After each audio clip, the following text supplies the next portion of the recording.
கடமையை செய்பவருக்குத்தான் கடவுளும் உதவுவார் என்று சொல்வார்கள்.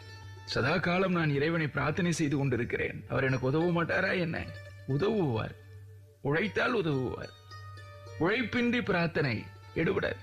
உழைக்க மறுப்போருக்கு உண்பதற்கு உரிமை இல்லை என்று பழமொழியே சொல்லப்பட்டிருக்கிறது. இப்ப கடமையை செய்ய வேண்டும். நாம் அதற்கு நாள்தோறும் உழைக்க வேண்டும். அப்போதுதான் அந்த கடவுளும் வந்து நமக்கு உதவுவார் என்கிற எண்ணம் எப்போதும் நமக்குள் இருக்க வேண்டும்.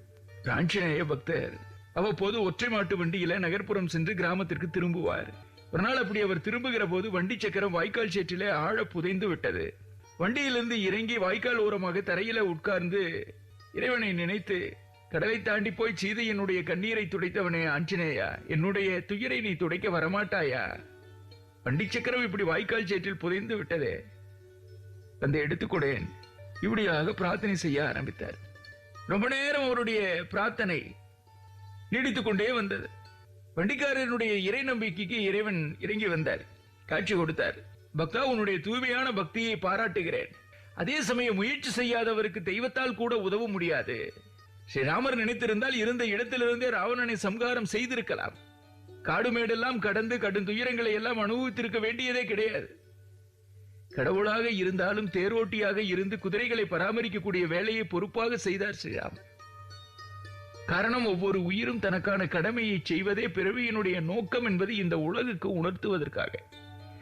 ஆனால் நீயோ வண்டி சக்கரத்தை எடுப்பதற்கான சிறு முயற்சியை கூட செய்யாமல் பிரார்த்தனையின் மூலமாக பலனை நீ எதிர்பார்க்கிறாய்.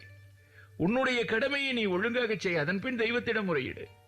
மாட்டை விரட்டி சக்கரத்தை தோள் கொடுத்து தூக்கி அது சேற்றிலிருந்து வெளியே வருவதற்கு முதலில் உன்னுடைய உழைப்பை நீ பயன்படுத்து. அதற்கு நான் பலம் தந்து உதவுகிறேன். ஆஞ்சநேயர் வண்டிக்காரர் இப்போது இறைவன் சொன்னபடியே மாட்டை விரட்டி சக்கரத்தை அப்படியே தோள் கொடுத்து தூக்கி அது சேற்றிலிருந்து வெளியே வர தன்னுடைய முயற்சியை மேற்கொண்டார். சேற்றில் புதைந்திருந்த வண்டிக்காரரினுடைய பலத்தாலும் பக்தி என்கின்ற கூடுதல் பலத்தாலும் வெளியே வர ஆரம்பித்தது.